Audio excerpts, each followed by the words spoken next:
Hello and welcome to Ditching Hourly. I'm Jonathan Stark. Today I've got an audio excerpt from an answer I provided on my YouTube channel. You can check it out at thejonathanstarkshow.com and it'll redirect you to YouTube if you're into watching videos.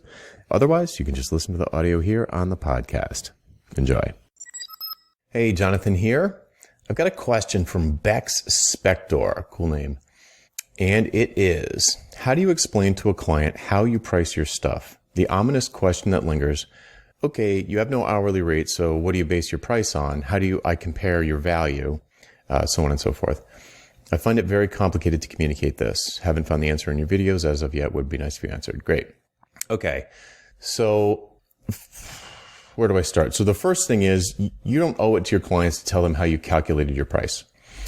And even if you did say to a client, like a normal hourly situation, they said, well, how do you calculate your price? And you say, well, I estimated the number of hours that I think it's going to take, which is a number that you are making up. And I multiplied it by my hourly rate, which is also a number that you made up. And I multiplied these two numbers together and I came out with this final number, which is an estimate of how much I think you'll have to pay me to get this number of tasks done. So you're taking two made up numbers and multiplying them together and somehow putting that forth, or the client is somehow perceiving those as valuable. I shouldn't say valuable. I should say a valid calculation.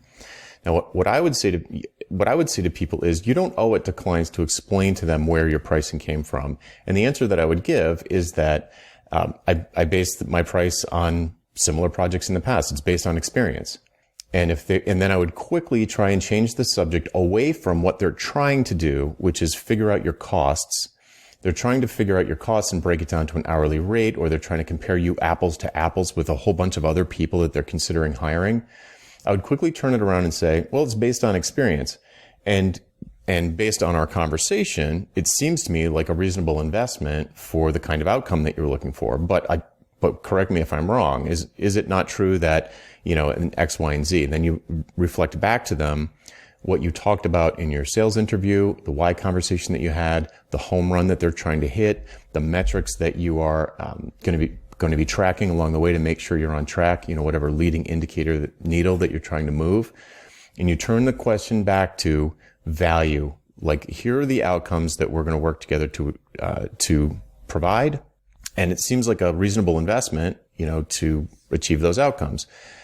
So immediately turn it back around. If they're trying to reverse engineer your hourly rate or compare you apples to apples with other providers, you've probably already lost the project. You probably are going to be, in a race to zero with other people who price by the hour, and they're just going to look for the cheapest one because for some reason you're not standing out as unique in the category. If they're worried about, how much it's going to cost you to deliver in time, if they're worried about how much time it's going to cost you to deliver, you're talking about the wrong thing. So I recognize that it takes practice to get good at turning the conversation back around to the value of the outcome, the ROI that they're going to get. But it's something that you need to practice doing. You're losing control of the conversation if you can sense them trying to figure out what your hourly rate actually is. All right. Hope that helps. My name is Jonathan Stark. And if you have a question for me, you can hashtag Ask Jonathan on YouTube, Twitter, or LinkedIn, and we'll find it and add it to the queue. See ya. Would you like to learn how to get paid what you're worth? How about selling your expertise and not your labor? We work through all of this together in the pricing seminar. Pre-registration starts soon, and you can sign up to be among the first to know when early bird pricing is announced at thepricingseminar.com. That URL again is thepricingseminar.com. Hope to see you there.